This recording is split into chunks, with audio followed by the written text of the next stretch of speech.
OK, bonjour tout le monde. On va commencer. Alors,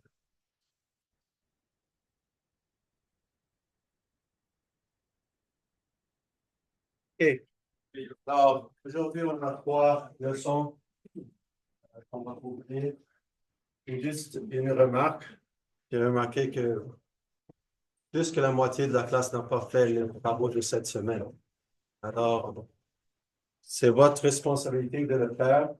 Mais si vous manquez une semaine, ça va devenir 2 semaines. Ensuite, oubliez ça, vous n'allez pas être capable de vous rattraper. Alors, il faut faire le travail de chaque semaine parce que c'est important la théorie. On va faire beaucoup d'exemples en classe et vous allez comprendre comment résoudre les problèmes, mais il faut voir la théorie et les exemples de début avant de venir à la classe. Et alors, c'est juste un rappel. C'est pas trop tard de vous rattraper. Alors, si vous êtes en retard, essayez cette semaine de vous rattraper. Et la semaine prochaine, on a 2 sessions de libre, 2 classes de libre de 1 heure et demie. Il faut juste utiliser un de ces temps pour faire vos théories aux exemples. C'est ce que je vous recommande. Mettez une place dans votre schedule à chaque semaine pour faire ce travail. OK? Alors, on va continuer avec ces exemples ici. On avait commencé l'autre classe, les exemples 2.1. On a fait ces problèmes supplémentaires sur la page 10. OK? Et on a parlé de cet exemple. On va le continuer aujourd'hui. Alors, cet exemple, on avait vu, il y avait 4 réactions et on a 3 équations d'équilibre. On avait dit c'est difficile de le résoudre comme problème complet. Mais on a vu dans la poutre, il y avait une rotule interne et ça nous donnait une autre façon de résoudre le problème, une autre source d'équation pour résoudre le problème. Alors, lorsqu'on a cette rotule interne ici, on sait que le moment interne est zéro. On a vu dans les exemples, les problèmes de la théorie 2.2, il y a 3 types de forces internes qui peuvent se développer dans les poutres. Force axiale, effort tranchant et moment interne. Alors, lorsqu'on a cette rotule interne, le moment va être égal à zéro. Alors, on a dit pour résoudre ça, on va juste détacher la poutre au point où on a la rotule interne. On va indiquer nos forces. Et comme j'ai expliqué l'autre fois, il n'y a pas de moment. Vous voyez juste une force horizontale et verticale. Il n'y a pas de moment à ce point. Ensuite, on va évaluer le segment qui a maximum 3 inconnus. Alors, si j'examine le segment de gauche, il a 5 inconnus. Right? On a les réactions ici, 3 réactions, plus les 2 forces ici, qui sont comme les forces internes. Alors, 5. Alors, on ne peut pas commencer avec celui de gauche. Mais celui de droite, je vois, j'ai maximum 3 forces inconnues, alors je peux l'utiliser. OK, alors c'est ce qu'on va faire. On va commencer par l'analyse de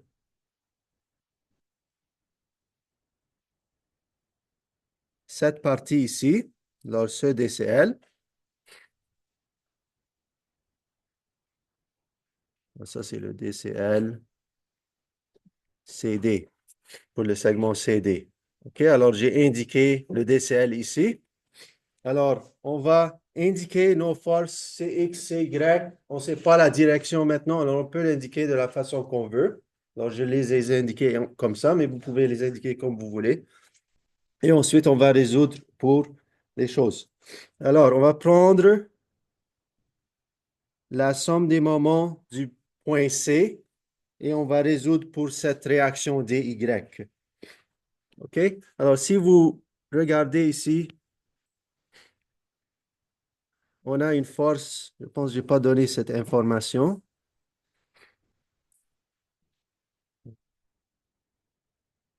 C'est donné dans le début du problème. Alors, au début du problème, ils nous donnent qu'ils peuvent nous spécifier cet angle ou ils peuvent donner comme un triangle comme ça pour expliquer c'est quoi l'inclinaison de ça. Alors ici, il dit c'est un triangle de 3, 4, 5.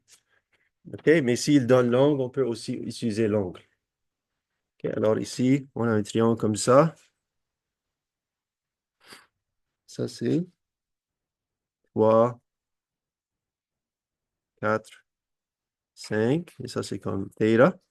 Alors, cosine θ, c'est juste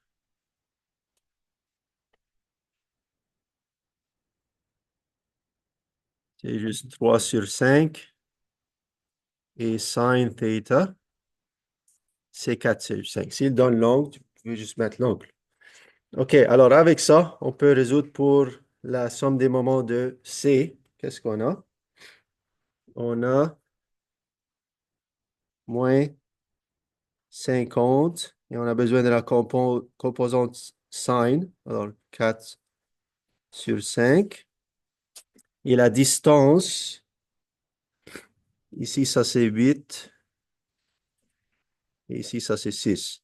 Alors, multiplié par 8 mètres plus dy multiplié par 16, 14. OK, égale 0. On va trouver que dy est égal à 22,86 kilonewtons et la direction, c'est vers le haut comme on a supposé. OK? Si je fais somme des forces en X maintenant,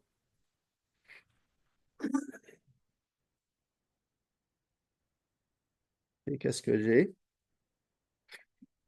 J'ai CX plus 50. On a la composante sin, 3 cinquièmes,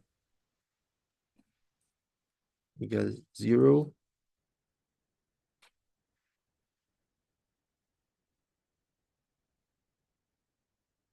On va trouver que CX égale moins 30 kilonewtons. Qu'est-ce que ça veut dire? Ça veut dire la direction correcte, c'est l'inverse de ce que j'ai supposé.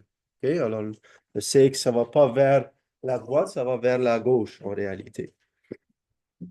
Et je peux mettre, c'est comme ça. OK? Ensuite, je vais faire somme des forces Y. Alors, je vais avoir CY moins 50, 4 cinquièmes, plus DY. On a trouvé ça, c'est 22,86 égale 0. On va trouver que CY est égal à 17 plus 17,14 kilonewtons. Alors, c'est vers le haut comme supposé. OK?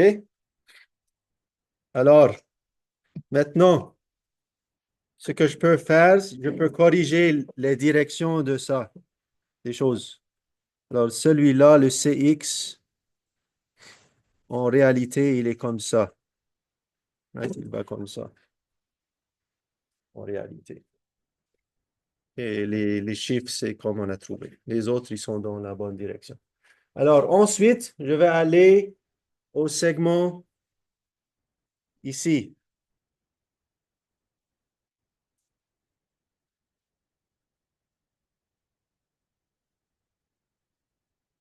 Celui-là. Donc, j'ai commencé avec ça. Ensuite, je suis allé à celui-là. OK, maintenant, je sais CX, je sais CY. Alors, est-ce que je peux résoudre pour les restes de réactions? Combien d'inconnus est-ce que je vais avoir maintenant? Si je sais CX, CY, je vais avoir 3 inconnus. J'ai 3 équations d'équilibre, je peux résoudre. OK, alors je vais aller au segment 2 maintenant.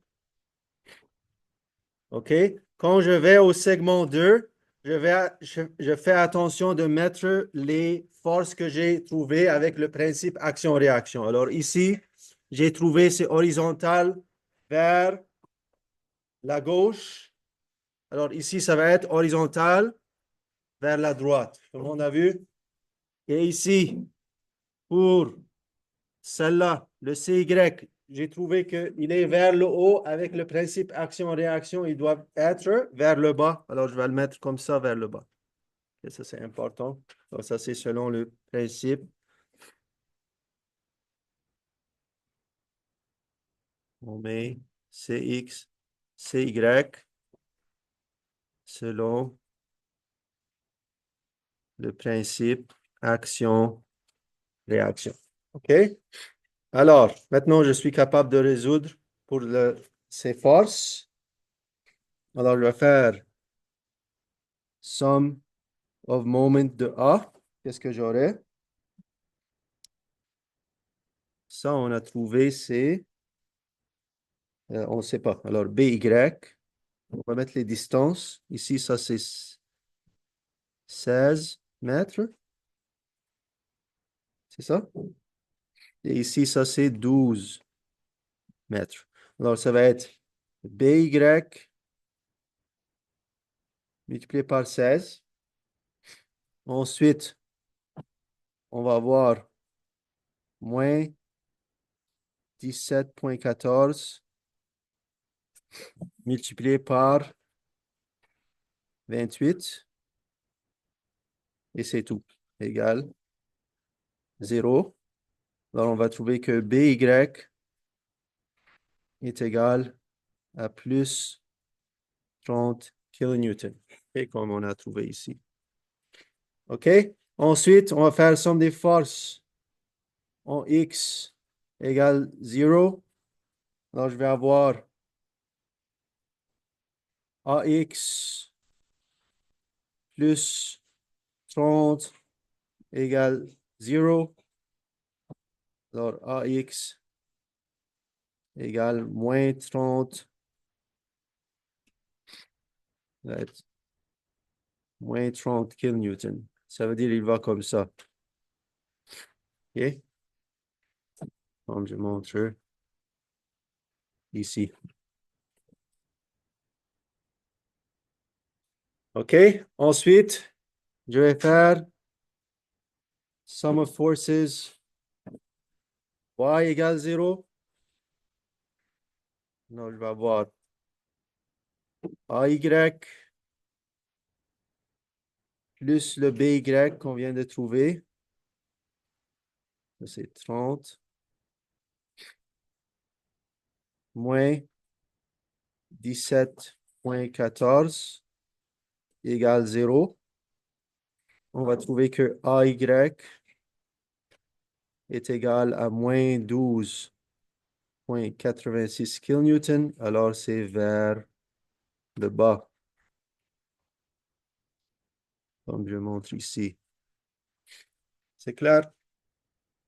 Donc, ça, c'est comment on résout ces types de problèmes où on a des rotules internes. C'est bon? Celui-là?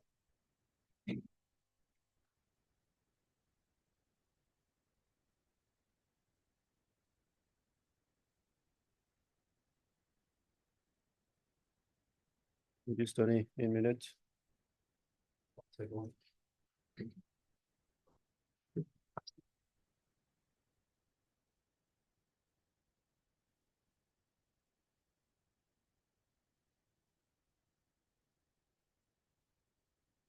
Est-ce que tout le monde a terminé? Oui? OK.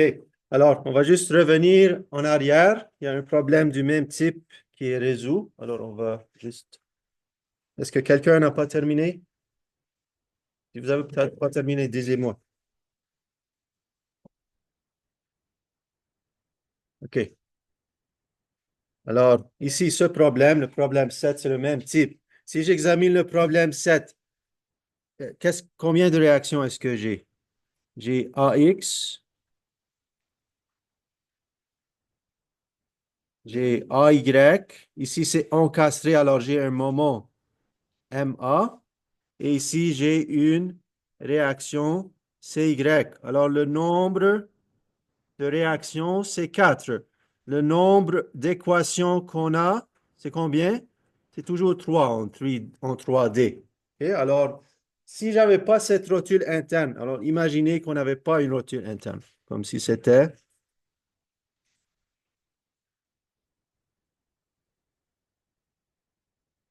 Et disons, on avait un input comme ça. Est-ce que vous serez capable de la résoudre? Et dans cette classe, vous ne serez pas capable, mais comme je vous expliquais, il y a des méthodes plus avancées pour résoudre. On dit que c'est des problèmes hyperstatiques. On va voir à la fin de la leçon. Il y a des façons de résoudre, mais avec les équations équilibre tout seul, on ne peut pas le faire. Mais parce que j'ai cette rotule interne ici, OK, j'ai une rotule interne ici, ça veut dire que le moment ici, il est égal à 0. Le moment interne,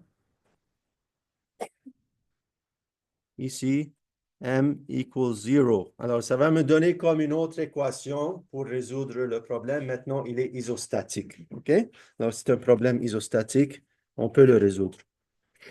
OK? Alors, c'est la même façon. Qu'est-ce que je vais faire? Je vais juste séparer la poutre au point où on a la rotule interne. J'ai deux DCL possibles. J'ai le DCL de gauche et le DCL de droite. Lequel est-ce que je vais choisir entre les deux? DCL de gauche ou de droite, je vais prendre? Oups. On va sûrement prendre celui de droite. Pourquoi? Parce que j'ai maximum. Combien d'inconnus? 1, 2 et 3. Alors, ici,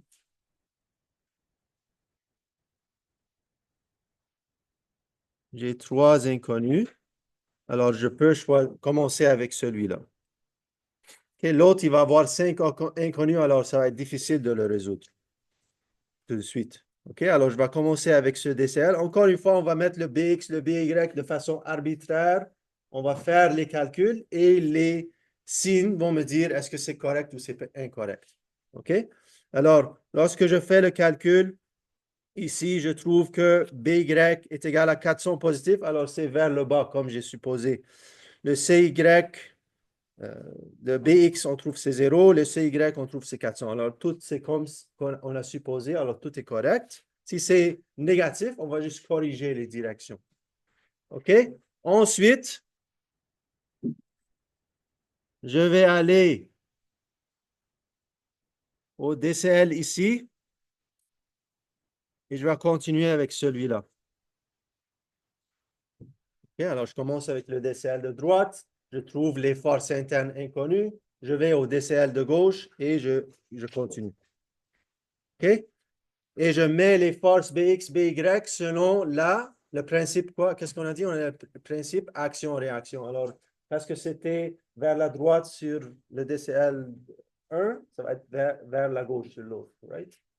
Même chose, le BY, il était vers le bas. Ensuite, ça va être vers le haut sur l'autre. OK? Comme vous voyez ici. Tout le monde voit ça? OK, ça c'est le principe action-réaction. Je vais utiliser ça. OK, alors, on va mettre nos forces ici avec le principe action-réaction.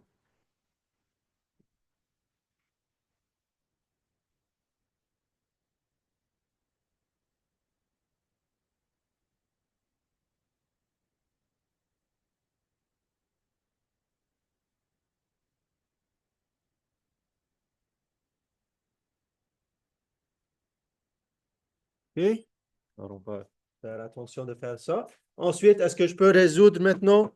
J'ai juste les inconnus ici. Ça, c'est les inconnus maintenant. Alors, j'ai juste 3 inconnus. J'ai 3 équations d'équilibre. C'est parfait. Je peux résoudre pour les forces inconnues. Et alors, je vais juste faire ça. Et je vais résoudre pour toutes les forces. C'est clair? Est-ce qu'il y a une question sur ça? Je pense que c'est simple. OK. Alors, ça, c'était ces deux problèmes. Et on va revenir aussi encore.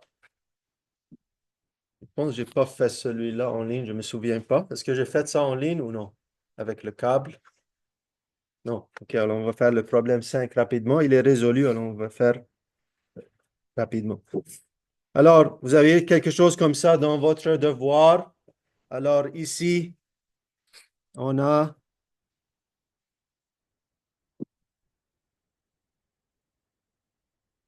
un pin.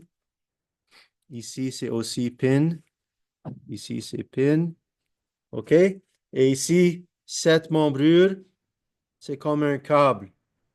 OK? Il va juste avoir un type de force interne ici. Alors, c'est une membrure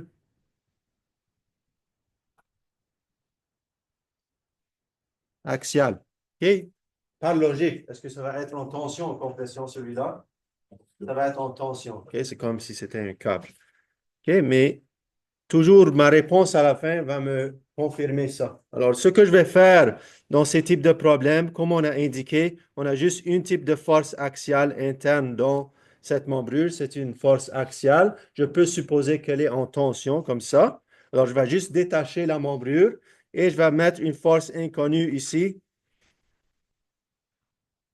en tension. Alors, pour résoudre ce problème, on détache la membrure axiale et on la place par une force NAB ou FAB, comme vous voulez. Et on suppose la direction de la force. OK? Normalement, si vous ne savez pas, je suppose que c'est tension. OK? Si vous trouvez une réponse positive, ça va être tension. Si c'est négatif, ça va être compression. OK? Alors, ici,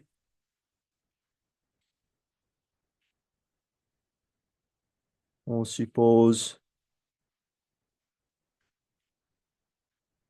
que la force NAB est en tension. OK? Alors, je vais plonger ça. Est-ce que je peux résoudre? Oui, parce que j'ai trois inconnus ici. Je vais juste prendre la somme des moments de C. Alors, je vais prendre la somme des moments de ce point ici. Ça va me laisser trouver la force NAB. Quand je fais les calculs, je vais trouver que c'est positif. Alors, ça veut dire, c'est comme supposé, c'est en tension. Alors, c'est important d'indiquer pour les forces axiales, est-ce que c'est tension ou compression? Ici, c'est tension. OK? Lorsque je sais ça, est-ce que je peux maintenant trouver les réactions AX, AY? Oui, je fais somme des forces en X, somme des forces en Y. OK? C'est clair ça, ce type de problème? Vous avez ça dans votre devoir. Je pense au dernier problème. C'est comme ça. OK? Un autre type, le même type, je veux dire, mais juste avec le cas inverse. OK? Dans ce cas, est-ce que ça va être tension ou compression ici? Ça va être compression. OK? Alors, je ne peux pas utiliser un câble. Si je mets un câble ici, ça ne va pas marcher ce système. C'est grave. On ne va pas avoir aucune tension, ça ne va pas marcher. Alors ici, j'ai besoin d'une membrure de la placer. Alors ici, c'est aussi une membrure axiale.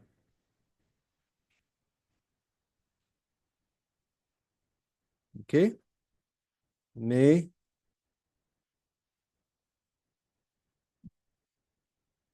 elle va être en compression. OK? Encore une fois, je sais c'est une membrure axiale parce que j'ai pin. Tout le monde a vu la leçon de théorie sur le truss. Qu'est-ce que j'ai dit? Pour les truss, il y a certaines conditions. On a des pins au bout. OK?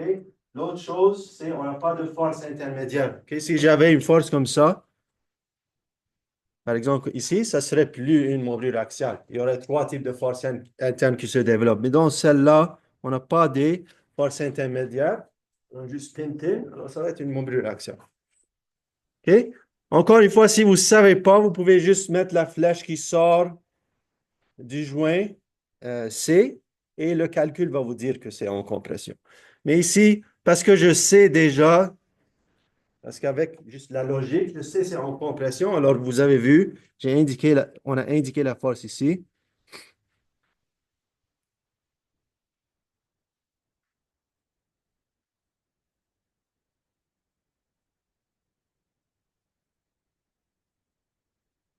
OK, j'ai indiqué que c'est en compression. Mais si je ne sais pas, qu'est-ce que je vais faire? Je vais juste la mettre en tension comme j'ai fait dans l'autre problème. Et si je trouve négatif, ça veut dire que c'est en compression. Mais ici, je sais déjà, par logique, que ça va être compression.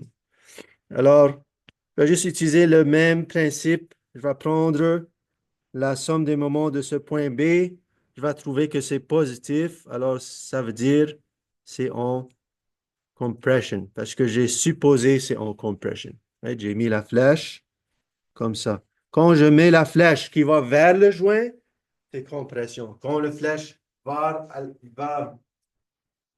à l'extérieur du joint, c'est tension. OK? Il fait la même chose. Maintenant, je peux trouver les réactions ici. OK. Alors, ça, c'était pour tous ces exercices. Il y a une chose à la fin que je vais expliquer. C'est la différence entre les membrures isostatiques, les poutres isostatiques et hyperstatiques. Et alors, juste avant ça, pour plus de pratique sur ça, il y a un tutorial TD Web 1 qui fait plus d'exercices sur les réactions et il y a ces démos web aussi. Il y a deux problèmes, ici celui-là et celui-là, qui sont en ligne pour ceux qui veulent plus de pratique. OK? Ici, on va juste faire un concept plus avancé, la différence entre isostatique et hyperstatique. Comme par logique, vous pouvez voir dans les exemples que je vous ai donnés, est-ce que c'est isostatique ou hyperstatique? Il y a un calcul qu'on peut faire pour confirmer. OK? Alors, pour les poutres isostatiques, les équations d'équilibre sont suffisantes pour déterminer les réactions et les forces internes. Mais pour les poutres hyperstatiques, les équations d'équilibre ne sont pas suffisantes pour déterminer les réactions et forces internes. On aura besoin d'équations supplémentaires qu'on appelle des équations de compatibilité pour résoudre ce problème. Et ces équations de compatibilité doivent être égales au degré d'hyperstaticité. Okay? En anglais, on dit static indeterminacy. Vous allez voir le terme SI, ça veut dire static. Et ça, c'est le terme anglais. SI, c'est static.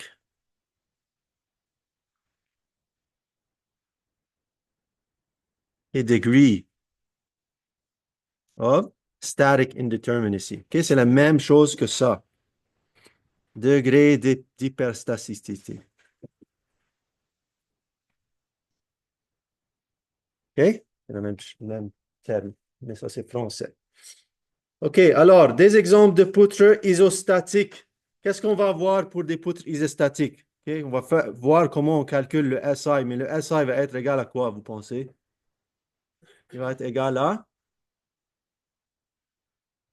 quoi? Pour une poutre isostatique, ça va être égal à 0, exact. OK? Alors, pour tous ces exemples ici, on a trois réactions. Ici aussi, trois réactions. Même chose ici. On a trois réactions. Alors, tout ça, c'est des poutres isostatiques. Je peux utiliser les équations d'équilibre pour les résoudre. Si je prends cette poutre ici et j'ajoute une autre réaction, okay, j'ajoute une nouvelle réaction ici.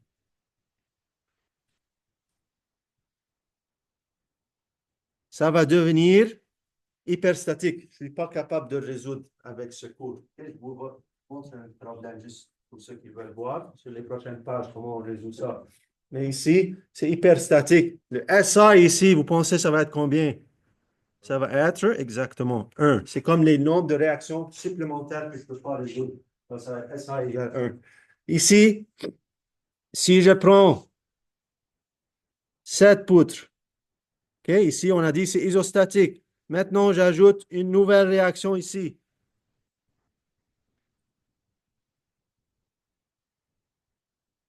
Encore une fois, vous allez trouver que le SI est égal à combien? Ça va être égal à 1. Okay?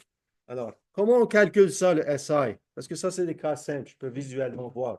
Mais il y a un calcul qu'on peut faire.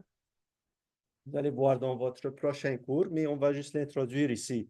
Alors, ça, c'est le calcul qu'on va utiliser. SI égale nombre de réactions moins 3 nombre de parties. Et je vais vous expliquer c'est quoi le nombre de parties qu'on a. Okay? Si c'est une poutre simple, c'est juste une partie. Okay? S'il y a une rotule interne, parce qu'on divise la poutre en deux parties, ça va être deux parties. Comme ça. OK? Alors, voici des exemples. OK? Alors, la réponse est là, mais on va juste le faire ensemble. Alors, ici, pour cette poutre, combien de réactions est-ce que j'ai? R, ça va être combien? Right? SI, on a dit, c'est R moins 3n. Le nombre de réactions pour cette poutre ici, ça va être 3. Le nombre de parties, ça va être, comme j'ai dit, c'est une poutre simple, ça va être 1. OK? Alors, SI va être 3 moins 3 multiplié par 1, c'est 0. Alors, c'est isostatique.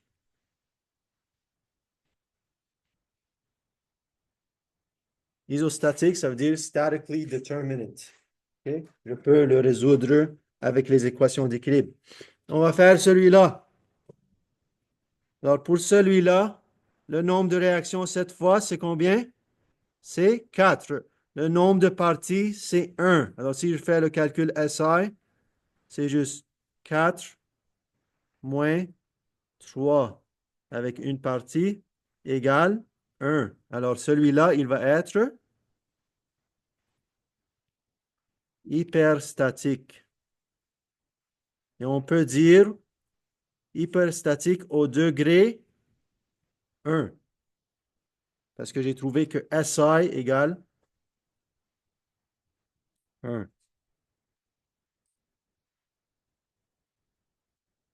C'est clair? OK? Pour celui-là maintenant. Celui-là, on a le nombre de réactions, c'est combien? 5. Right? Alors, j'ai 1, 2, 3, 4, 5. Le nombre de parties, c'est encore 1. Alors, SI, ça va juste être 5 moins 3 multiplié par 1, c'est égal à 2. Alors, ici aussi, il va être hyperstatique. Et ça va être au degré 2. Et un dernier.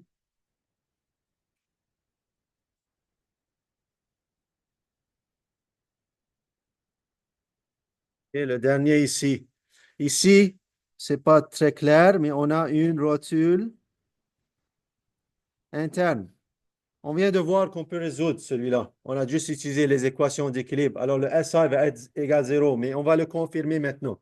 Alors, ce que je vais faire avec ça, je vais juste séparer la poutre en deux parties. Alors, le N va être égal à 2 parce que je le sépare à la rotule. OK? Ensuite, j'indique le nombre de réactions. C'est quoi le nombre de réactions inconnues ou le nombre d'inconnus? Combien ici? La réponse est 20. C'est combien ici? 1, 2, 3 à la gauche. Ensuite, on a une à l'extrême droite. Alors ça fait 4. Et est-ce que c'est plus 4? Non, c'est juste 2 parce qu'on a vu avec le action-reaction principle, c'est la même chose. Alors, le nombre de réactions ici, ça va être 6. Tout le monde a vu? Okay, parce que la rotule, la force horizontale, c'est la même. C'est juste action-réaction. La force verticale, c'est la même. Action-réaction. Alors, reaction, c'est 6. Le nombre de parties, c'est 2. Alors, on va trouver que SI est égal à 6 moins 3 multiplié par 2. Alors, c'est 0. Alors, c'est en effet isostatique. Et c'est vrai, on vient de résoudre un problème de ce type. C'est clair ça? Comment on fait le calcul SI? Et vous pouvez utiliser ce même principe même pour les frames. On ne fait pas ça dans ce cours. Vous avez un cadre, c'est le même principe. Donc ça, c'était pour les exemples 2.1. Et alors, si vous avez des troubles avec ça, juste répète les problèmes ici, faites le tutorial, OK? Parce que dans tous les problèmes qu'on fait, c'est quoi la première étape? Je sais, c'est simple, mais c'est trouver les réactions. Si vous avez une erreur dans les réactions, le reste, vous allez avoir des erreurs. OK, on va aller aux exemples 2.3 maintenant. Qu'est-ce qu'on a vu dans les exemples 2.3?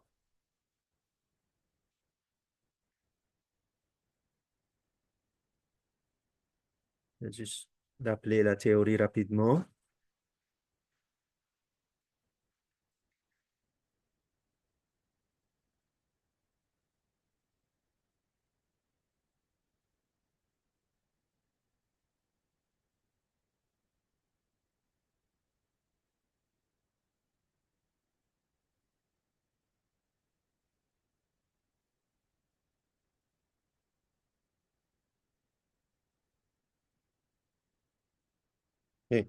Juste rappeler ça rapidement. Alors, dans les exemples 2.3, on a vu comment trouver les forces internes. OK? Alors, on a vu que si on fait une coupe dans une poutre et on est en 2 dimensions, dans les problèmes 2D, on a 3 types de forces internes qui peuvent se développer. Une force axiale N, un effort tranchant V et un moment interne M. OK? Alors, on a vu pour résoudre ces types de problèmes, on fait une coupe au point où on veut trouver les forces internes. Et ensuite, on doit indiquer nos forces selon une certaine convention. J'ai expliqué la convention en ligne. Alors, c'est montré ici dans le schéma. OK, j'ai dit un truc rapide pour se rappeler. Pull pour la force axiale, clockwise pour l'effort tranchant et smile. Alors, si je prends cette forme de section et je fais des moments comme ça, comme il est montré, le curvature, ça va devenir comme ça, comme un smile.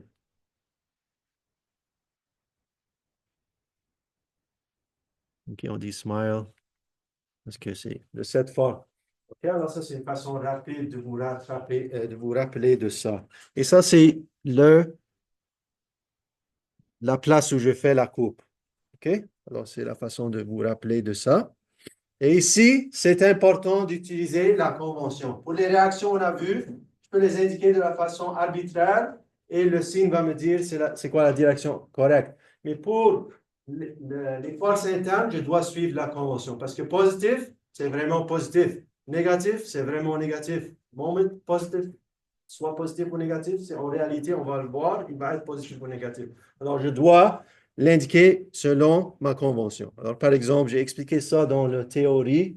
On a fait les calculs ici.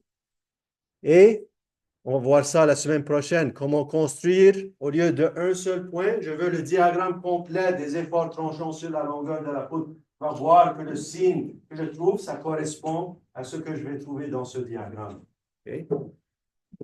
Et par exemple, ici, on trouve que V est égal à plus 15 et M est égal à plus 225. Si je vais et je suis à ce point B, non pas le point B, alors j'ai fait une coupe quelque part ici, j'ai trouvé V est égal à 15, M est égal à 225. Si je vois dans le diagramme, je vais trouver ça. V est égal à plus 15 et le M est égal à 225. OK? Alors, on va faire quelques exemples sur ça. Alors, on va aller aux exemples 2.3. Déterminer, alors on a vu quelques-uns de ces exemples en ligne. Encore une fois, je ne vais pas faire ces exemples qu'on fait en ligne. Alors, on a fait ce premier exemple. OK. On a fait ce deuxième. Et on a fait, je pense, ce troisième exemple. Celui-là aussi. On a fait tout ça. Alors, tout ça, on l'a fait en ligne. Si vous ne l'avez pas fait, s'il vous plaît, le faire. Alors, on va aller ici, au problème 4, parce que celui-là, on ne l'a pas fait. Alors, ça, c'est le problème 4. On est à la page 9 des exemples 2.3.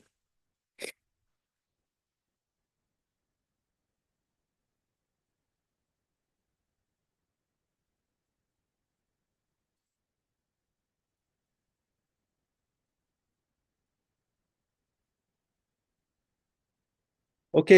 Alors, ici, on veut trouver les forces internes au point E. Je veux les trouver au point E de cette poutre. Alors, toujours, la première étape, c'est quoi? C'est d'analyser le DCL au complet et de trouver les réactions externes. Alors, on va faire ça. On va trouver nos réactions externes. Alors, la solution est là. On ne va pas le faire. OK, alors, ça, c'est la première étape. Et ensuite, je vais corriger la direction des réactions pour avoir des réactions correctes. OK? Ensuite, je vais faire une coupe au point où je veux trouver les forces internes. Et je vais analyser soit le DCL de gauche ou de droite. Les deux vont me donner la même réponse. Mais certaines fois, une va être plus facile que l'autre. Par exemple, ici, celle de droite me semble plus facile. Alors, si on prend celle-là, et je vais vous montrer qu'on va obtenir la même réponse avec l'autre DCL. Alors, si je commence avec celui-là, ok, alors je vais aller ici. Oh, j'ai pris l'autre. Ok. Alors, ici, on va faire l'autre. Et ensuite, je vais vous montrer que ça serait plus facile de faire celui de droite. Je vais vous montrer. Et on va faire celui de gauche parce qu'il est dans la solution. Alors, si je prends celui de gauche en premier, ok? Alors ici, ça c'est le DCL de gauche. Notre convention pour les, les forces internes, on a dit pour la force axiale, c'est pull. Pour l'effort tranchant, c'est clockwise, comme ça. Et pour le moment interne, il est comme ça. Alors, je suis de quel côté de la coupe? Je suis ici. OK, alors je vais prendre ces forces. Tout le monde voit ça? Il va me prendre ces forces et je vais les transférer ici. Il y a en effet une force axiale, je peux l'indiquer. Il y a aussi une force axiale ici. N. OK, alors, qu'est-ce que je vais faire? Je vais juste utiliser l'équilibre, comme d'habitude. OK, alors, ici, qu'est-ce qu'on a? Je vais mettre la réaction que j'ai trouvée, c'est 61 kips. Et ensuite, je vais juste analyser ce DCL. Alors, si je fais ça, pour cette force de 7 kips, okay, cette force de 7 kips, elle est sur une longueur de 15 pieds. Okay? Ça, c'est une chose importante. Okay? Lorsque j'ai trouvé les réactions ici, j'ai aussi trouvé la résultante de cette force distribuée comme j'ai fait ici. Mais quand je veux trouver les forces internes, je dois revenir au problème initial. Okay? Je ne peux pas continuer juste avec ça. Et si j'utilise ça, je fais une coupe au point E et j'utilise des forces qui sont montrées là, je ne vais pas obtenir la bonne réponse. Et je dois revenir à ce que j'ai au début. Au début, j'ai une force distribuée. Okay? Alors, on ne peut pas juste utiliser ça. Okay? Alors, on va utiliser cette force distribuée. Elle est sur 15 pieds. Alors, la résultante, ça va être 105 kips et elle va être positionnée au centre de ce 15 pieds. Et ensuite, je vais appliquer mes équations d'équilibre. Je peux indiquer encore une fois le N, juste pour être complet. Alors ici, on a N. Alors si je fais somme des forces en X, le N égale 0. Est-ce que ça va toujours être 0, le N? Et si j'ai une force inclinée, une force horizontale, c'est possible, c'est pas 0. Okay? Mais dans la majorité des cas, ça va être 0. Okay? Ensuite, je fais la somme des forces en Y. Je vais trouver que V est égal à moins 43,97. Okay? Alors, c'est pas vers le bas, en réalité, il est vers le haut, mais la chose importante, le V, quand je construis le diagramme V plus tard, on va voir qu'il est négatif, en effet, à ce point. Okay? Ensuite, je vais prendre la somme des moments. Où est-ce que je vais la prendre? Je vais prendre de la coupe. Okay? Je vais prendre ça de la coupe. Okay? Ça marche aux autres points, mais vous allez voir dans tous les problèmes que je vais faire, pour trouver le M interne, je prends la somme des moments de la coupe. Okay? Si je fais ça, encore une fois, je trouve que le M est égal à moins 122,05 négatif. OK? Alors, lorsque je construis mon diagramme V, on ne sait pas encore comment le faire. La semaine prochaine, on va voir. Ça, c'est le diagramme V. C'est comme un diagramme qui me dit c'est quoi le V, la variation de V, le V interne sur la longueur de la coupe. Elle va ressembler à ça. Je vais voir à ce point ici où j'ai fait la coupe. En réalité, c'est moins 44 comme j'ai trouvé. Et pour le M, le diagramme M, je vais trouver à ce point, en réalité, il est moins 122, comme j'ai supposé. OK? Alors, juste pour vous montrer qu'on va obtenir les mêmes réponses avec le DCL, l'autre DCL, on va le faire. OK?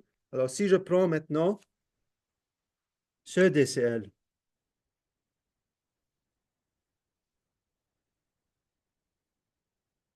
celui que je montre en bleu, on va obtenir les mêmes réponses. Alors, essayons celui-là.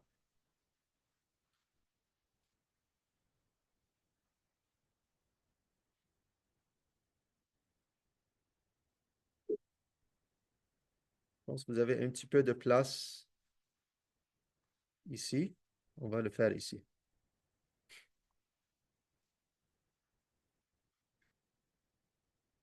OK? Alors, vous pouvez le faire avec moi. Alors, ici, qu'est-ce qu'on a? Ça, c'est 7 kips.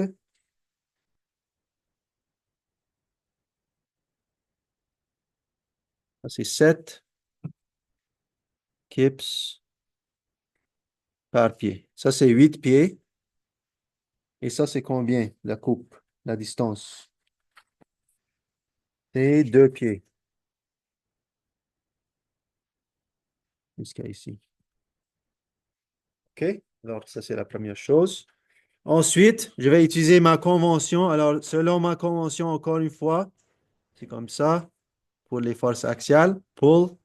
Pour les forces tranchantes, c'est clockwise. Et pour le moment, on va faire que la section plie dans la forme d'un sourire. OK? Alors, si je vois ici, je vais mettre mes forces internes selon, OK, parce que ça, c'est où est-ce qu'on a la coupe. OK, je suis ici. Alors, ça, c'est la coupe, elle est ici. OK, alors je vais prendre mes forces selon ça. Tout le monde a vu ça? OK? Alors, je vais mettre mes forces internes. Alors, on a N, on a V et on a M.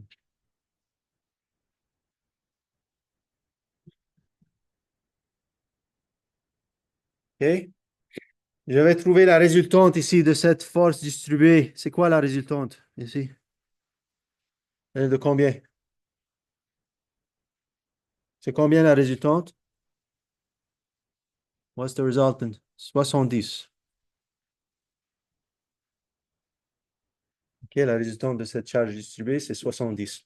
OK, alors si je fais, et la réaction ici, on avait trouvé, elle est de, si vous pouvez ajouter, ça c'est notre réaction, elle est de 113,97 kips. OK, si je fais sum of forces x égale 0, je vais trouver que n égale 0.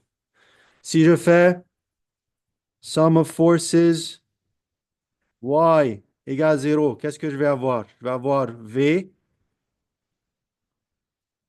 plus 113,97 moins 70.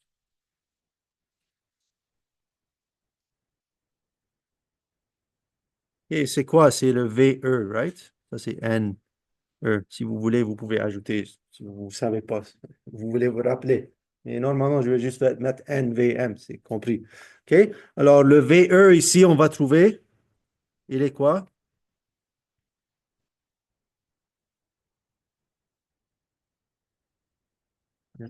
Moins 43,97, c'est ça?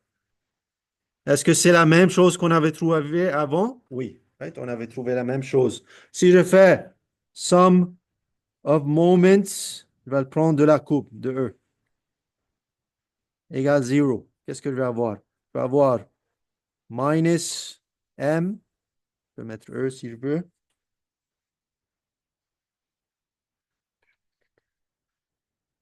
plus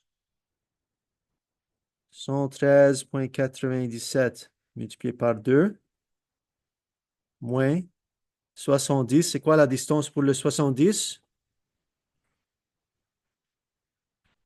C'est quoi? 5. Equals 0. Vous allez trouver que ME est égal à moins 122,06 kip pied. OK, c'est la même chose qu'on avait trouvé avant. Tout le monde a vu? Si j'utilise la coupe de droite ou de gauche, je vais trouver la même réponse. Et normalement, une des deux va être plus facile que l'autre. Mais les deux me donnent la même chose. All right. Alors, on va aller au problème supplémentaire pour faire quelques-uns d'autres ensemble. Est-ce que tout le monde a terminé ici?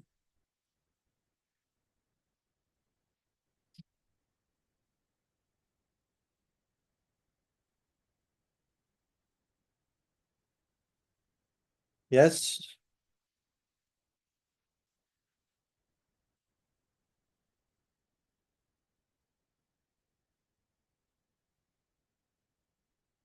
OK, on va faire ces problèmes supplémentaires. Alors, ce problème, ici, on a à la page 12.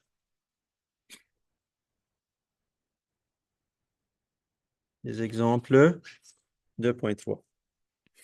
OK, alors, ça, c'est le premier problème. Première étape, c'est trouver les réactions. Essayez ça comme exercice. OK, il faut trouver les bonnes réactions. Si vous n'avez pas les bonnes réactions, le reste du problème ne va pas être correct. OK, alors ici, ça, c'est les réactions. Je les trouve, je corrige les directions. Ensuite, on veut trouver les forces à cette section AA. Alors, je vais prendre ces segments ici, soit celui-là ou celui de gauche. Les deux vont me donner la même réponse. Il me semble celui de droite. Je pense celui de gauche, il est plus simple. Alors, je vais prendre celui-là. Alors, je prends celui de gauche. Encore une fois, notre convention pour les forces internes, c'est ça.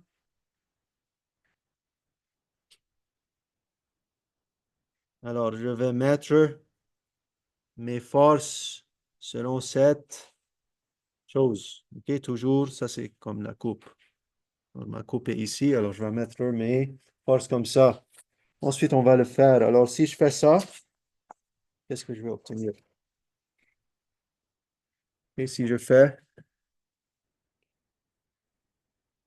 somme des forces en X equals 0, je vais trouver que N égale 0.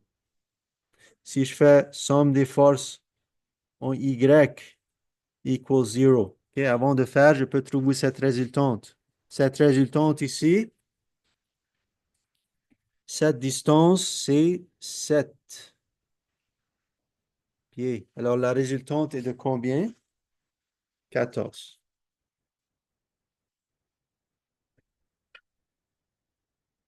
OK? Alors, somme des forces en Y, on va avoir moins 30 plus 65 moins 14. Moins 14. Moins V, moins parce que ça va vers le bas, equals 0. Je vais trouver que V est égal à plus 21 kips. Il est positif.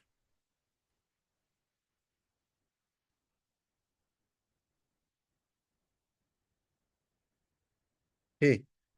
Pour le sum of moments, si je fais sum of moments, je vais le faire de la coupe.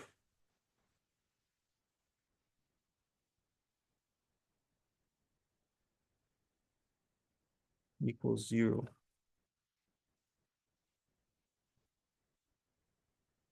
On va avoir M positif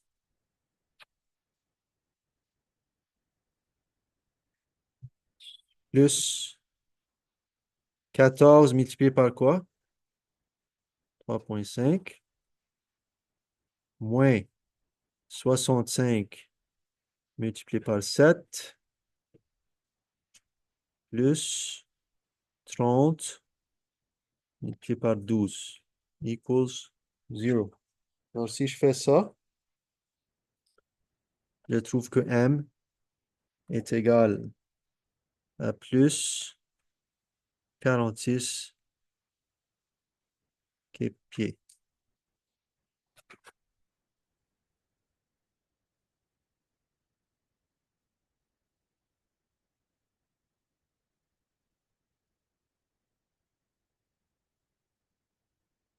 Est-ce que c'est simple, ça? Pas simple. OK? Mais dans l'examen final, ils vont voir toutes les erreurs, c'est ça.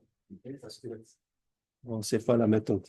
Il faut juste pratiquer et c'est trop simple. Vous allez voir pour trouver les contraintes. C'est juste, vous prenez les forces internes, vous appliquez des formules. C'est là où vous allez faire des erreurs. Comment trouver les forces internes? OK. Alors, on a terminé sur cette page. OK. Alors, on va voir ça la semaine prochaine. OK? Mais vous allez voir, lorsque vous faites le diagramme V, ça va être en kips. On ne sait pas comment le faire maintenant. Mais ici, ça va être V est égal à plus 21 kips. Et ici, le moment, ça c'est le moment diagram. Ça c'est en kip pied. Le M va être égal à plus 46 kip pied. OK. On va faire un autre. OK. Ici, l'exemple 2. Est-ce que vous voulez essayer de trouver les réactions ici? Essayez de trouver les réactions pour cette poutre. Ils sont montrés. Essayez de trouver. OK? On va juste prendre quelques minutes. Ici, on doit supposer, parce que ce n'est pas clair, le problème vous dirait qu'est-ce que vous avez ici. Mais ici, vous allez supposer celui-là, c'est pin. Et ici, supposez que c'est roller. OK?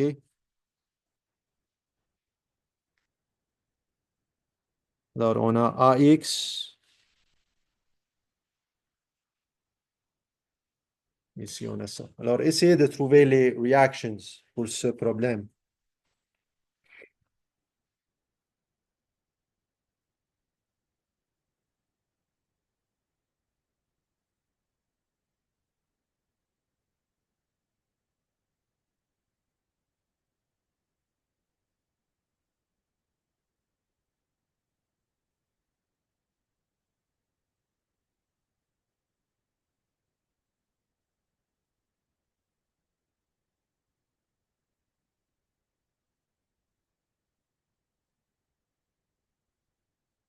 Pour que ça soit clair. Ici, le total, c'est 6.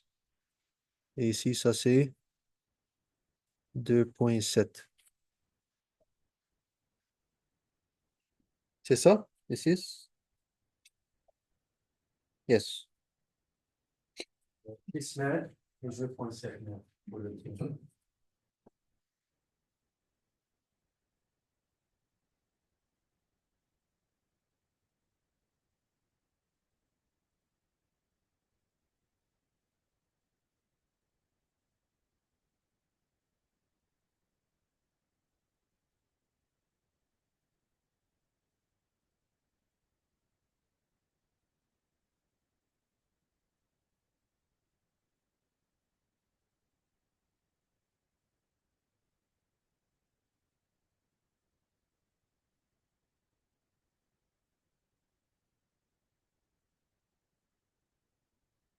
Et je ne veux pas trouver les forces internes, je veux trouver les réactions externes en premier.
On a trouvé.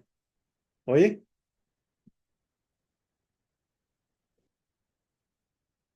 Une autre minute.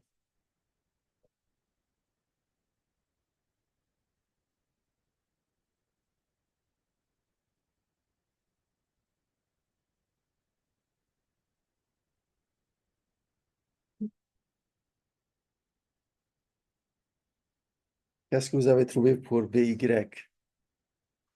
BY, c'est combien? Et 22,82. Tout le monde a trouvé ça? BY? Qui a trouvé? 22,82. OK, on va le faire. Alors, si je prends sum of moments de A, vous pouvez aussi faire sum of moments de B. C'est votre choix. Alors, je vais faire sum of moments de A.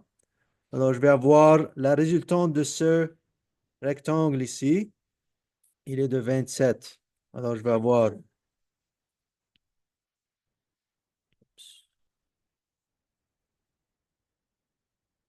Alors, ça va être moins 27 multiplié par 3. OK? Ensuite, j'ai le BY plus BY multiplié par 6. OK? Ça, c'est le distributed load. Et vous pouvez aussi dire 4,5. Comment j'ai trouvé ça? Ça, c'est juste 4,5 kN/mètre multiplié par 6 mètres. OK? Ça, c'est comment j'ai trouvé. OK? Ensuite, j'ai moins 8,1 multiplié par 6,9. C'est ça? Equals 0. Ça, c'est la résultante de cette charge triangulaire. Comment j'ai trouvé le 8,1? C'est juste 1 demi multiplié par 6 kN/m multiplié par 2,7. OK? Comment j'ai trouvé le 6,9? C'est 6 plus 2,7 divisé par 3. Tout le monde a eu tout ça? OK? Alors, si je fais ça, je vais trouver que BY est égal à plus 22,86 kN. Alors, il est vers le haut, comme on a supposé. Ensuite, je vais faire sum of Fy equals 0. Qu'est-ce que vous avez trouvé pour AY? Ça devrait être 12,3, quelque chose comme ça. OK? Yeah. OK? Alors, si je fais ça, j'ai AY moins 27 plus le BY qu'on vient de trouver, minus 8,1. On va trouver que AY est égal à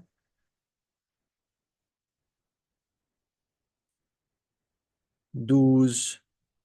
Et je vais juste mettre 12,3 kN. Je pense que c'est 12,28, quelque chose comme ça. Right? Approximately.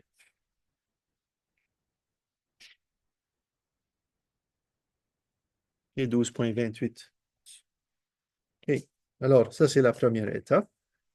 Ensuite, on nous demande de trouver les forces internes au point A et au point AA et au point BB. Alors, je vais prendre pour celui-là, lequel DCL va être plus facile? C'est sûr, c'est celui-là. Vous voyez, c'est beaucoup plus simple que celui de droite. Alors, je vais prendre celui de gauche. Est-ce qu'on a terminé ici pour que je passe à la prochaine page?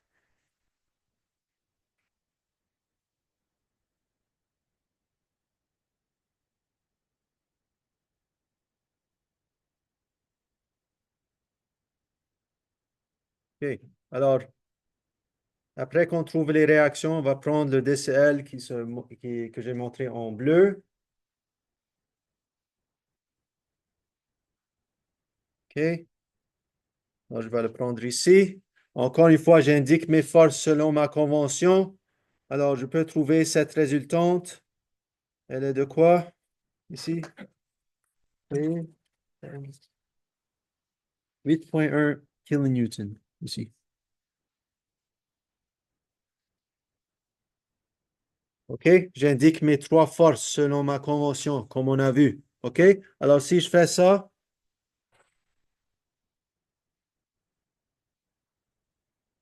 je vais avoir sum of forces in X égale 0, N égale 0. Sum of forces Y égale 0. On va avoir 12,3 moins 8,1 moins V égale 0. V est égal à plus 4,2 kilonewtons. OK? Si je fais somme des moments de la coupe equals 0, je vais avoir M plus 1, non,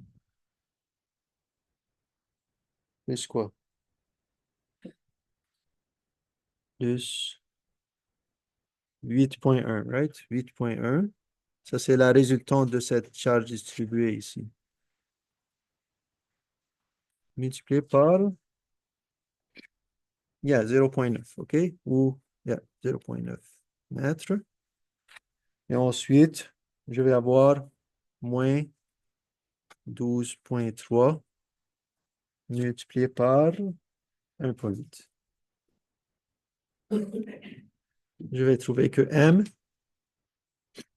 est égal à plus 14,85 kilonewton mètre.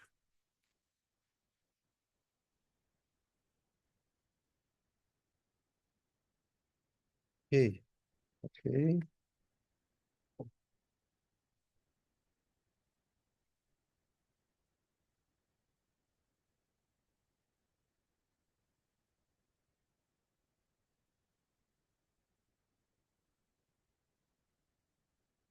Et on va faire l'autre segment.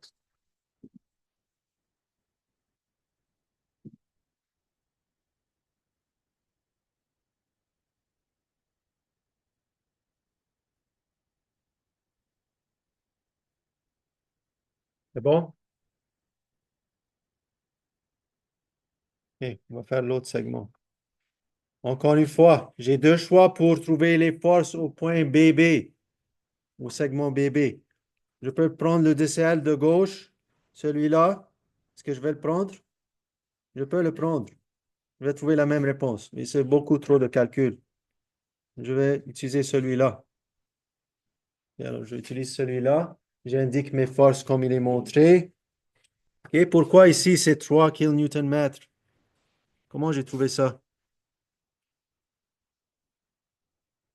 Ça, c'est juste par les triangles similaires. On a 3 kN per meter et on est à 1,35 divisé par 2,7. Ça me donne 3 kN per meter.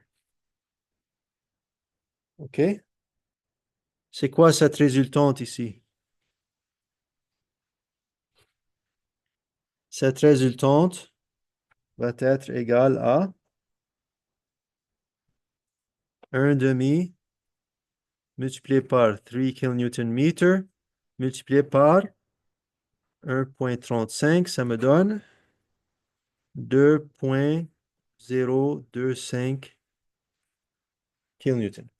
OK?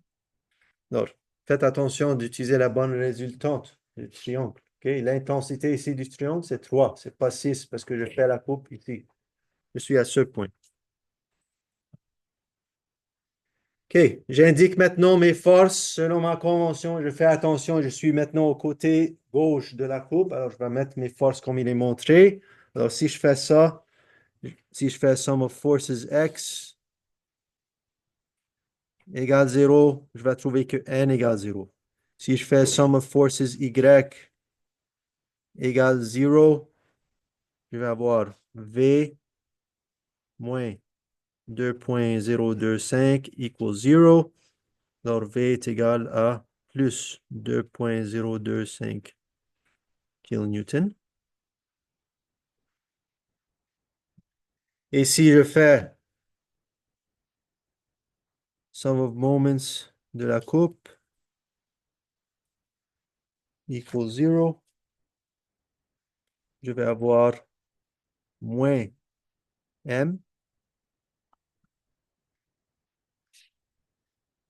moins 2,25. C'est quoi la distance? C'est 1,35 sur 3 equals 0. Je vais trouver que M est égal à moins 0,91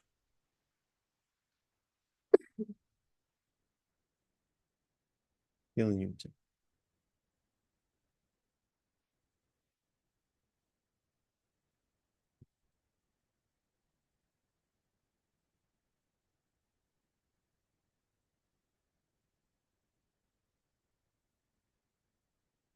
Okay.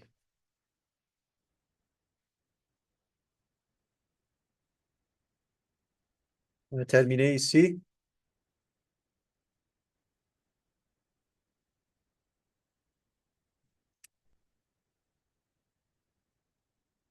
Et celui-là, ensuite, peut-être on prend un break. OK. Alors, dans ce problème, qu'est-ce qu'on doit faire en premier? Encore une fois, on doit trouver les réactions. Essayez tout seul. OK? Reactions. Ça, c'est la première chose.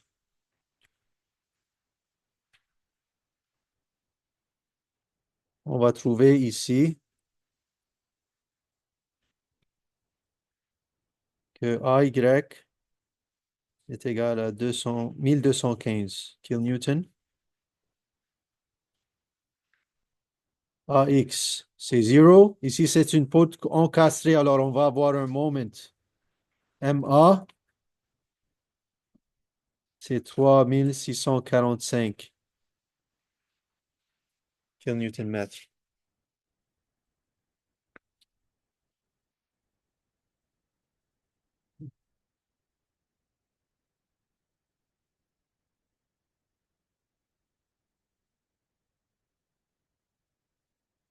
Alors, je veux trouver les forces internes. Ça, c'est la première étape. On trouve AX, AY, ME. Ensuite, on veut trouver les forces au point C. Point C. Et alors, je vais faire une coupe ici, au point C. Et je vais analyser soit le DCL de gauche ou de droite. Je vais faire les deux. On va faire les deux. Si je prends celle de droite, et je vais avoir ça. Ici, l'intensité de cette... Oups.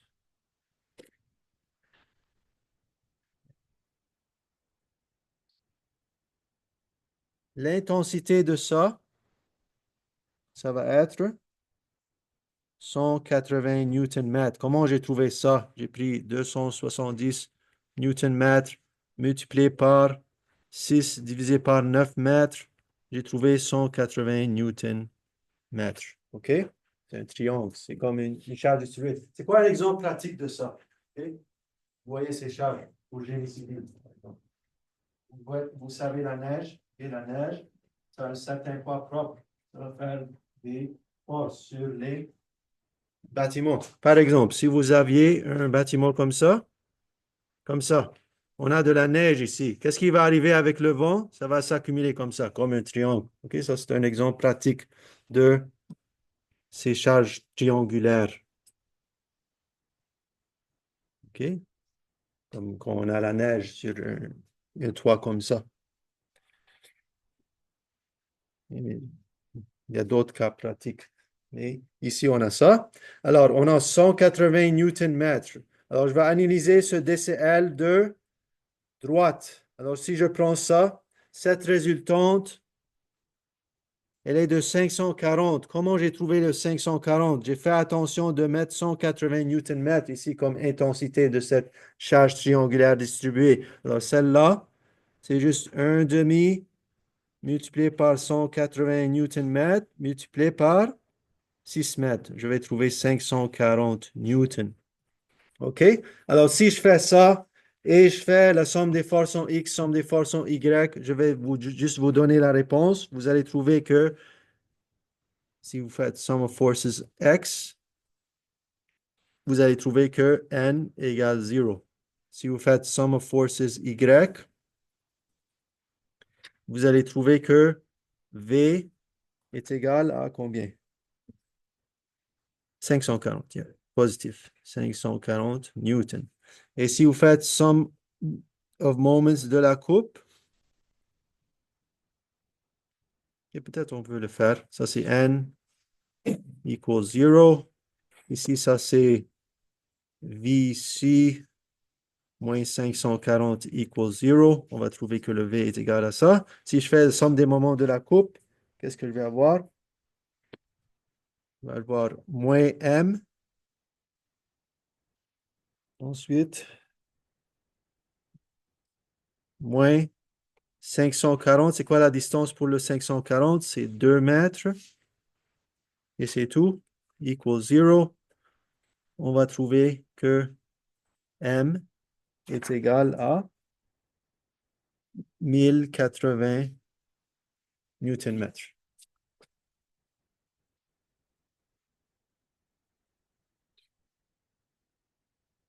Et l'autre option, c'est si je prends ce DCL. Okay? Si je prends ce DCL, je vais arriver à la même réponse. Mais il y a quelque chose d'important que je ne dois pas oublier si j'utilise le DCL de gauche. C'est quoi? Qu'est-ce que j'oublie pas? La forme, mais aussi les réactions. J'oublie pas les réactions quand j'utilise le DCL de gauche. OK? Alors, c'est ici. Alors, ici, on n'oublie pas les réactions.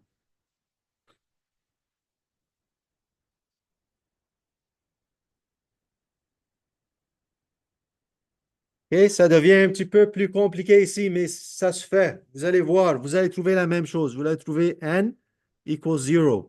Vous allez trouver que V est égal à plus 540 newtons. Et le M est égal à moins 1080 newton mètres. OK? La seule chose, il faut faire attention avec cette charge trapézoïdale. Comment vous allez la traiter? OK? Alors, première chose, comme j'ai mentionné, on n'oublie pas ces réactions. Right? On va mettre ces réactions ici. Ici, pour la charge distribuée, ça va être quoi l'intensité ici? Alors, ici, c'est 180 newton-mètres. Ici, c'est 270. Alors, je peux la séparer en deux parties, comme ça. Un triangle. Alors, pour le triangle, c'est ça. Et c'est cette partie. C'est quoi l'intensité de ce triangle ici? C'est quoi ça? C'est combien? 90. 90. Tout le monde est d'accord? Ça, c'est 90 newton-mètres. OK? Ici, ça, c'est 180 newton-mètres. Alors, comment ils ont trouvé ça?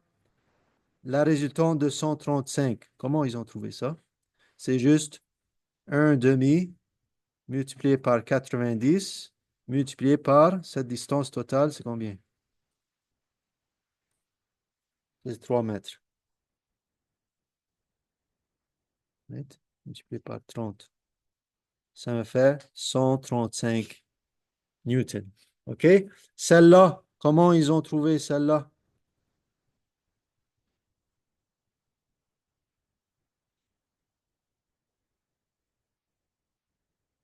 Comment ils ont trouvé celle-là? Ça c'est juste 180 Newton-mètres multiplié par 3 mètres. Et c'est ça, là. Il n'y a pas de difficulté en effet. Il faut juste faire attention. Ok? Alors, il faut faire attention ici. Pour diviser cette charge trapézoïdale en utilisant une résultante, on trouve la résultante de chaque. On place la résultante à la bonne place. Si vous faites ça, essayez ça comme exercice, vous allez trouver les mêmes forces internes.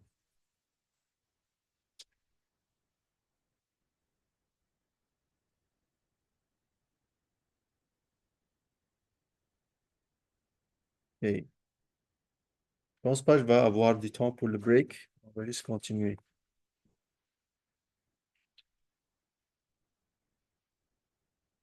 Est-ce que tout le monde a compris ici? OK. Il y a un autre problème ici. Je vais juste vous donner les réponses si vous voulez l'essayer.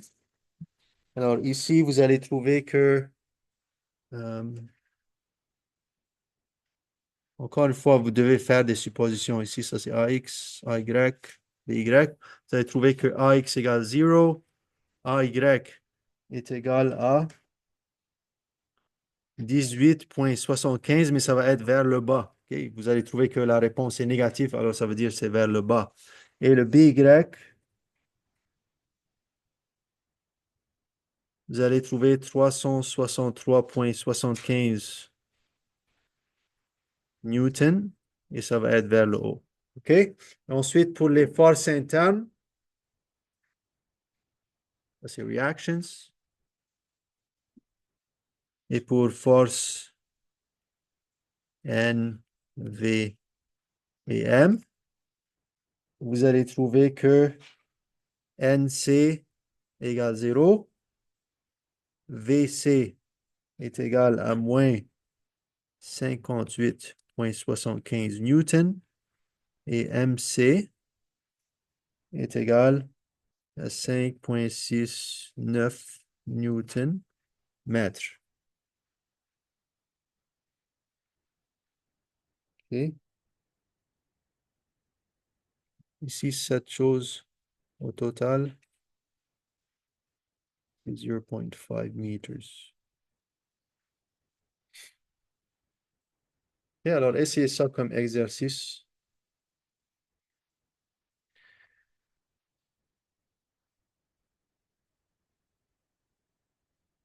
OK. Jusqu'à maintenant, on a vu des problèmes 2D. Qu'est-ce qui arrive en 3D? Ce problème. OK, je veux trouver les forces internes dans cette membrure. Alors, premièrement, si je voulais trouver les réactions, combien de réactions possibles sont ici? Il y a 6 réactions. Right?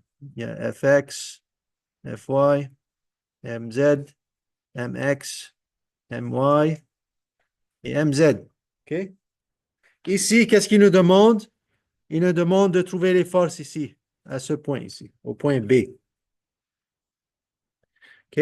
Alors, ce qu'ils vont faire, c'est qu'ils vont analyser ce DCL. On va analyser ce DCL ici. Ensuite, on va indiquer 6 forces internes. Il y a FBX, FBY, FBZ. Même chose pour le M. Il y a MBX, MBY et MBZ. Alors, 6 types de forces internes. Et vous devez faire ces calculs pour les trouver. Et peut-être plus tard, je vais vous expliquer comment le faire. Et mais vous pouvez suivre la solution ici. Il faut indiquer vos forces internes inconnues. Ici, on va juste les indiquer de la façon qu'on veut. Et ensuite, on va utiliser l'équilibre. C'est juste l'équilibre. Right? Alors, vous allez trouver toutes ces forces ici. Right? Ils vont trouver que FBX égale 0, FBY égale 0, FBZ égale ça. Alors, c'est pour le force, est-ce que c'est simple? Vous allez juste faire somme des forces in X, sum of forces in Y. Non, le Y, il n'est pas comme ça. Alors ici, les directions, ça dépend du schéma. Right? Sum of forces en X, sum of forces en Y, somme des forces en Z. Trois équations d'équilibre pour les forces. Même chose pour les moments. Il y a trois équations pour les moments. Alors ici, on a combien d'équations? Six équations d'équilibre. OK, vous allez trouver. Les forces, c'est très simple. Vous allez juste faire la somme des forces en X, somme des forces en Y, somme des forces en Z. Pour le moment, c'est aussi simple. Il faut juste comme savoir qu'est-ce qu'il va faire un moment en X, qu'est-ce qu'il va faire un moment en Y. Alors, par exemple, pour moment X, qu'est-ce qui peut causer un moment X? C'est si vous avez un MX concentré. Aussi, ça peut arriver si vous avez une force en Y avec une distance perpendiculaire Z ou une force en Z avec une distance perpendiculaire X. Right? Toujours. Non, pas X. Y.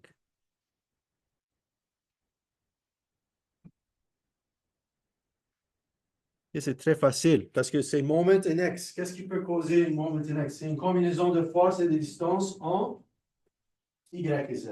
Right? Alors, si j'ai une force dans la direction Y avec une distance perpendiculaire Z ou une force dans la direction Z avec une distance Y, ça peut causer un MX. Alors, si vous voyez dans le calcul de l'équilibre pour le son momentum X, ils vont utiliser ça. Même chose pour, par exemple, le MI, MY. Qu'est-ce qui peut causer un MY? C'est un MY concentré ou une force en X avec une distance Z ou une force en Z avec une distance X.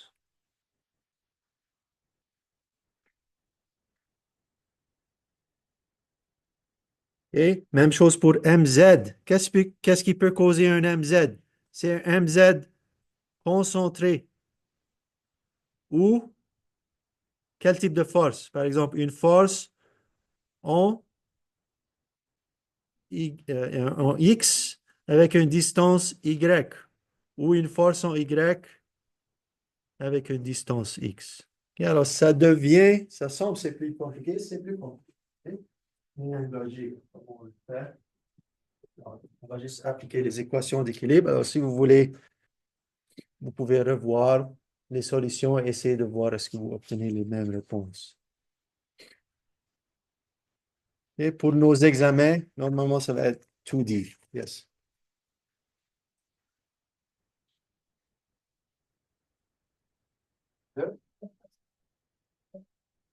Vectoriel. Oui, vous pouvez le faire, je ne sais pas parce que ça fait longtemps que j'ai fait un statics, mais si vous avez vu en statics, peut-être ils ont couvert ça et puis dit, ou il y a d'autres façons que ce que j'ai montré. Yeah.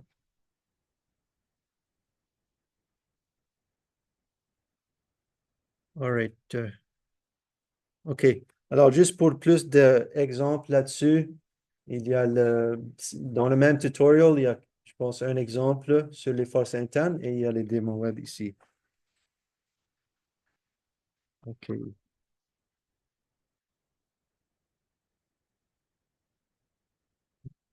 Alors, la dernière chose qu'on avait, c'est les treillis. Alors ça, il y avait une leçon en deux parties, une sur la méthode des joints, une sur la méthode des sections. On va pas avoir le temps de faire tous ces problèmes. Alors, il faut le voir en ligne. Alors, on avait premièrement vu comment identifier les membrures zéro force. Si on se rappelle, par exemple, ici, c'est quelles membrures qui sont zéro force pour le treillis de gauche en haut? Quelles membrures sont zéro force? Yeah. BC. Yeah, ça c'est zéro. Aussi, il y a d'autres. Ça aussi, c'est zero force. Right? Parce qu'on a deux membrures qui sont-ils ensemble, il n'y a pas de force interne ou de réaction au joint. Alors, ça, on a ça. Pour le treillis ici de droite, c'est quoi les zero force members? DF, right? Est-ce que celui-là est zero force? Non, à cause de cette force P, right? OK, pour ce treillis, quelles membrures sont zero force? Exact, celui-là zero. Parce qu'on a, cette fois, on a deux membrures qui sont collinéaires et une autre qui n'est pas sur la même ligne et on n'a pas de force. OK? Comment je peux prouver ça? Si je fais sum of forces and y dans la méthode des joints, je vais trouver que cette force est zero. Il y a une autre qui est zero, CG. C'est le même concept parce que j'ai deux sur la même ligne, une qui n'est pas sur la même ligne et il n'y a pas de force externe ou de réaction.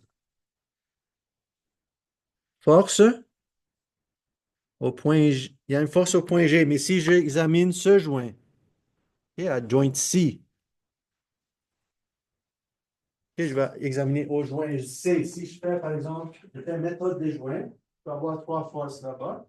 Et si je fais sum of forces in Y, qu'est-ce que je vais trouver? Je vais trouver que cette force est zéro. Et même s'il y a une force à G, parce qu'il n'y en a pas assez, ça va être un zero force member. Donc, on doit examiner joint par joint. OK? Et pour celle-là, on a celles-là qui sont zéro. Celle-là. OK, par exemple, ça, comme tu viens de mentionner, celle-là n'est pas zéro, right? À cause de cette force qui est là. C'est clair? OK, alors on a vu méthode des joints. Il y a un exemple ici en ligne qu'on a vu.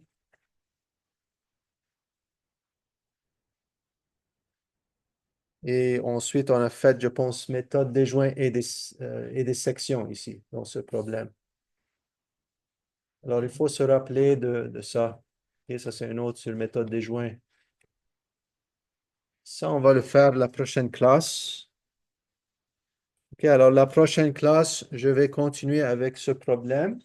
Et on va voir comment trouver le degré SI pour les tris. On a vu comment le faire pour les poutres, mais il y a une façon pour le faire pour les tris.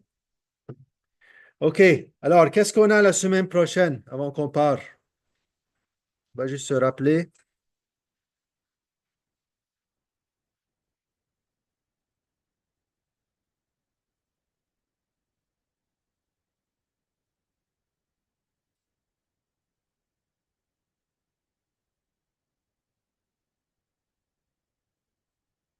Et juste une seconde, tout le monde.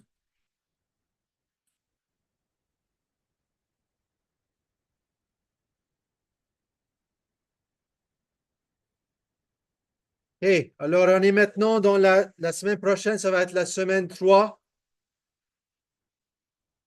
La semaine 3, on va voir comment construire les diagrammes VM. Et à deux, encore une fois, deux leçons de théorie et deux exemples. C'est très important de voir la théorie, sinon vous n'allez pas comprendre comment faire les exemples. Okay? Alors, pour cette semaine, il y a le quiz 2, il est dû aujourd'hui. Le devoir 2, je vais le poster aujourd'hui, il va être dû la semaine prochaine. Et pour l'examen d'initiation, c'est possible ça, je vais changer la date, je vais vous envoyer un message. La dernière chose pour les groupes de projet, j'ai reçu quelques noms. Si vous voulez former vos groupes, vous devez me dire aujourd'hui. On va poster les groupes de projet.